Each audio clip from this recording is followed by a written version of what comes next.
E aí, gente, boa tarde. Meu nome é Rômulo e hoje o nosso grupo vai apresentar para vocês um trabalho sobre o sistema endócrino, certo? Ah, Nosso grupo é composto por mim, Rômulo Oliveira, Rodrigo Catelão, Murilo Cioia, Leonardo Soares e Guilherme Pagani. Tá. Primeiramente, né, o que é o sistema endócrino? O sistema endócrino é o sistema responsável pela síntese de hormônios do nosso organismo. Produzidos pelas glândulas, os hormônios são levados até os órgãos do nosso corpo, onde exercem suas devidas funções. Por exemplo, o metabolismo, a secreção de leite, o crescimento e a quantidade de cálcio no nosso sangue, né, etc. O aumento ou diminuição de hormônios no ser humano pode ocasionar doenças e alterações fisiológicas. Né, a gente vai ver isso mais certinho na frente, né, com os anabolizantes. Né. O sistema endócrino atua em conjunto com o sistema nervoso, né, coordenando todas as funções do organismo. Esses dois sistemas são interligados pelo hipotálamo, que consiste em um grupo de células nervosas que se encontram na base do encéfalo.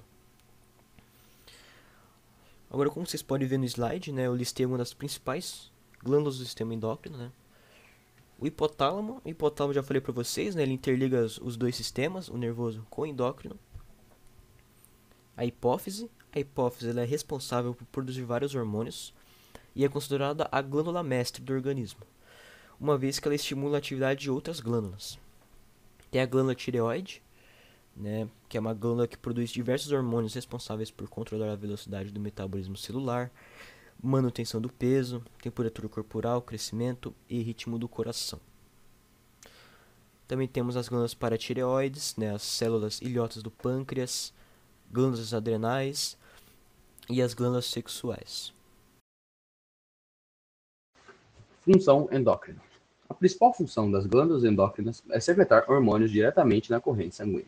Ao atingir seu local-alvo, os hormônios se ligam ao receptor. Assim que o hormônio se une ao seu receptor, ele transmite uma mensagem que faz com que o local-alvo execute uma ação específica. Os receptores hormonais podem estar localizados no núcleo ou na superfície da célula. Por fim, os hormônios controlam a função de todos os órgãos e afetam diferentes processos, como crescimento e características sexuais. Os hormônios também influenciam a maneira pela qual o organismo utiliza e armazena a energia e como ele controla o volume de líquidos e o açúcar no sangue. Volume muito pequeno de hormônios pode desencadear respostas bastante significativas pelo organismo. Apesar de os hormônios circularem em todo o corpo, cada tipo de hormônio afeta apenas determinado órgão e tecido. Alguns hormônios afetam apenas um ou dois órgãos, ao passo que outros afetam todo o corpo. Por exemplo, o hormônio estimulante da tireoide, produzido na hipófise, afeta apenas a glândula tireoide. Agora, o hormônio da tireoide, produzido pela mesma, afeta células em todo o corpo e está envolvido em funções importantes, como o crescimento das células, controle da frequência cardíaca e a velocidade das calorias que são queimadas ao fazer exercícios. A maioria dos hormônios é derivada de proteínas, ou são esteroides, ou seja, substâncias lípticas derivadas do colesterol. Boa tarde, meu nome é Murilo Cioia e eu vou falar um pouco sobre os esteroides anabolizantes. Bom, o uso de anabolizantes vem se tornando cada dia um hábito mais comum, principalmente pelas pessoas que praticam esportes, para aumentar a competitividade, ajudar na cura de lesões ou simplesmente por questões estéticas. Porém, o consumo excessivo desse tipo de produto é muito perigoso e pode causar danos irreparáveis ao corpo humano. Os androgênicos anabólicos, mais conhecidos como anabolizantes, são um produto derivado principalmente da testosterona, hormônio responsável por muitas características que diferem homem e mulher. Elas atuam no crescimento das células e em tecidos do corpo, como o ósseo e o muscular. O uso de anabolizantes gera efeitos colaterais, portanto, em homens e em mulheres, como o aumento de acne, queda de cabelo, distúrbios de função do fígado, tumores no fígado, explosões de ira ou comportamento agressivo, paranoia, alucinações, psicose, coágulos de sangue, retenção de líquido no organismo, aumento de pressão arterial e risco de adquirir doenças transmissíveis, AIDS e hepatite. Esse risco de adquirir doenças transmissíveis é por causa da utilização da agulha, né? Muitos usam a agulha para injetar os anabolizantes e não esterilizam, né? O certo, na verdade, é jogar fora. Mas muitos não fazem essa prática e aí vai passando de pessoa para pessoa e aí se contaminam, né?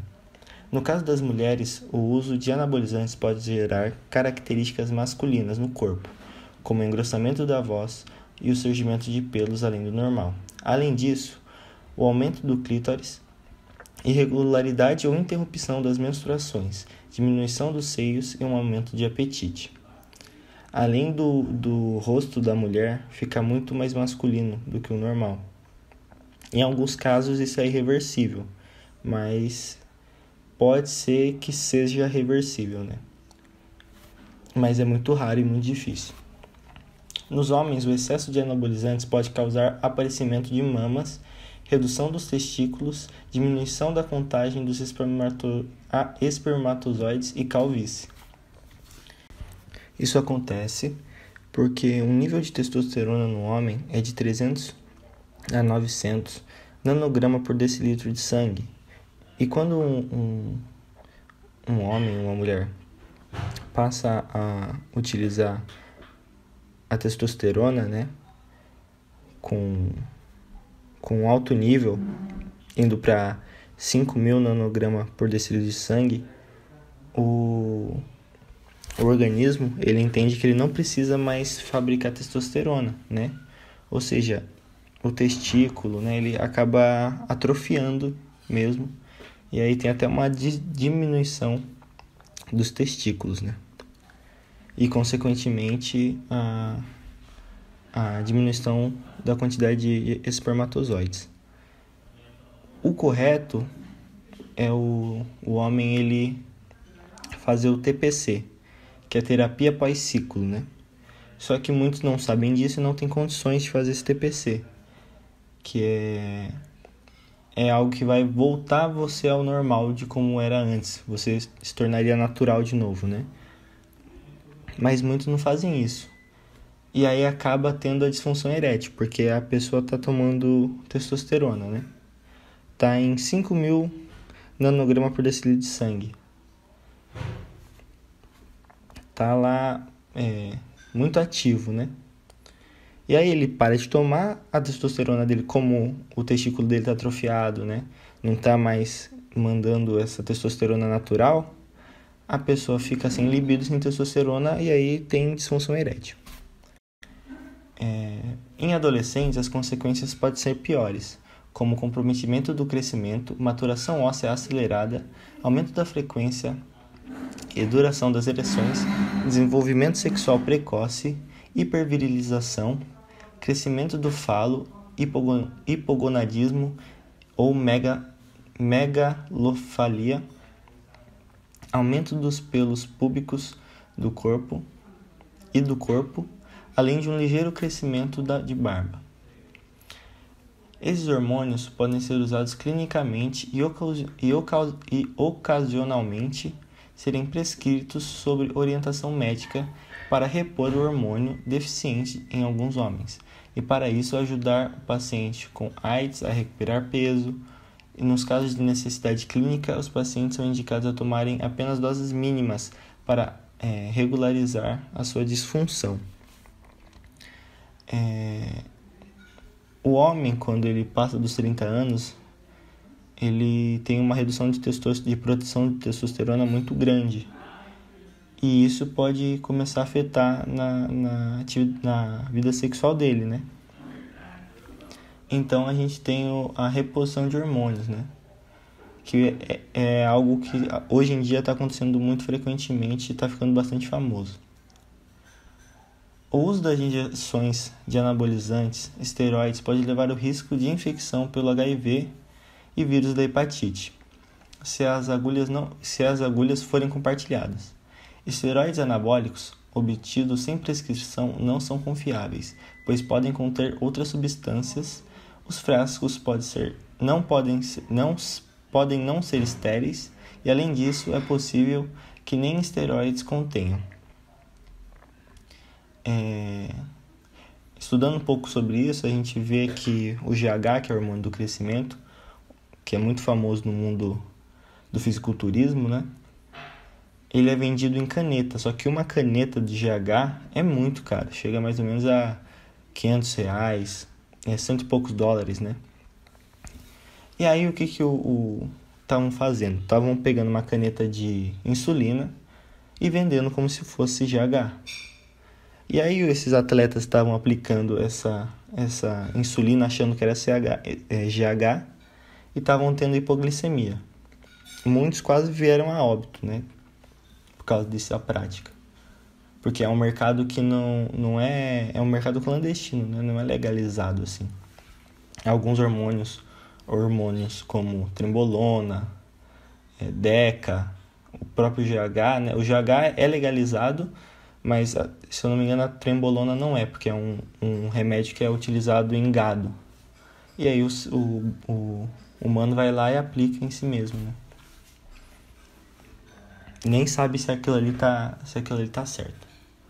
Bom, usar anabolizantes para fins estéticos ou para aumentar rendimento no esporte é proibido, além de ser de grande risco para a saúde. Entretanto, por aumentarem a massa muscular, essas drogas têm sido cada vez mais procuradas e utilizadas por alguns atletas para melhorar a performance física e por outras pessoas para obter uma melhor aparência muscular. Um estudo de 2007 traçou o perfil dos usuários de anabolizantes no mundo. De acordo com os dados, o usuário típico não é o adolescente ou o atleta, mas o homem de cerca de 30 anos, que foi aquilo que eu disse, que a partir dos 30 anos o homem começa a ter uma perda de produção de testosterona, né? Então ele começa a procurar esses meios. Então, um homem de 30 anos, bem educado e com renda alta. Segundo um estudo publicado hoje, né? Foram pesquisados 2.663 homens e mulheres de 81 países, indicando o motivo principal para o uso desse composto é o aumento de massa muscular, da musculatura, né? Muitos atletas consomem anabolizantes a fim de conseguirem uma melhora na performance do esporte. Os anabolizantes, quando entram em contato com as células do tecido muscular, aumentam o tamanho dos músculos do corpo humano, porém isso é caracterizado como doping e os esportistas podem ser punidos, como já ocorreram inúmeros casos, né? O próprio Anderson Silva, né, ele foi pego no exame antidoping quando ele fraturou a tíbia. Dependendo da situação, o atleta pode ser banido do esporte. Essa foi a minha parte e agradeço pela atenção. Os esteroides são basicamente hormônios produzidos pelos córtex da suprarrenal ou pelas gônadas, sendo responsáveis por diversas funções nos organismos, incluindo controle metabólico e características sexuais. Esteroides sintéticos derivados da testosterona são muito utilizados na clínica médica e na medicina esportiva, e são chamados de esteroides anabólicos androgênicos. Eles fazem parte de um grupo complexo de hormônios e enzimas que interagem para a manutenção da vida, estando presentes em quase todas as formas de vida e sendo sintetizadas pelos próprios organismos. Quando se analisa os esteroides do ponto de vista químico, eles são compostos lipossolúveis, derivados de triterpenos tetracíclicos. Os esteroides fazem parte de uma classe de lipídios que possui uma estrutura em comum de hidrocarbonetos com 17 átomos de carbonos, ligados em 4 estruturas cíclicas.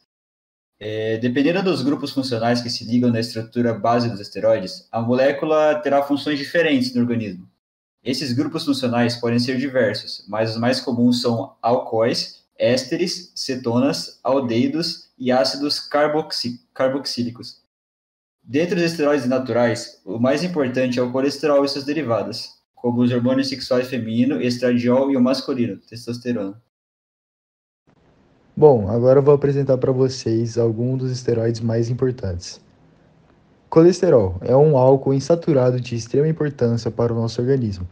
O colesterol faz parte da estrutura das membranas celulares, sendo também um reagente de partida para a biossíntese de vários hormônios: cortisol, aldosterona, testosterona, progesterona, etc.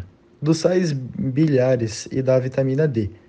Os alimentos que são ricos em colesterol são as gorduras de origem animal, tais como carnes vermelhas, ovos e laticínios. E seu excesso no sangue é um dos principais fatores de risco para o desenvolvimento de doenças arteriais coronarianas, principalmente o infarto agudo do miocárdio. Testosterona é um principal hormônio sexual masculino, mas também está presente no corpo das mulheres. Sua produção se dá pelas três glândulas esteroidais, que são córtex adrenal, testículos e ovários. E o hormônio que promove e mantém a produção de espermatozoides e da característica masculina, tais como barbas, músculo e voz grossa. Estradiol é o principal hormônio sexual feminino produzido pelos ovários, que é a base do estrógenos, outro hormônio sexual feminino, tais como a progesterona. Possui como função a regulação dos ciclos menstruais, a ovulação, a síntese de proteína do útero, glândula mamária e vagina, bem como estimular a estrutura óssea e múscula que dão as características do corpo feminino. Bom, gente, por hoje é isso. Muito obrigado pela atenção e até mais.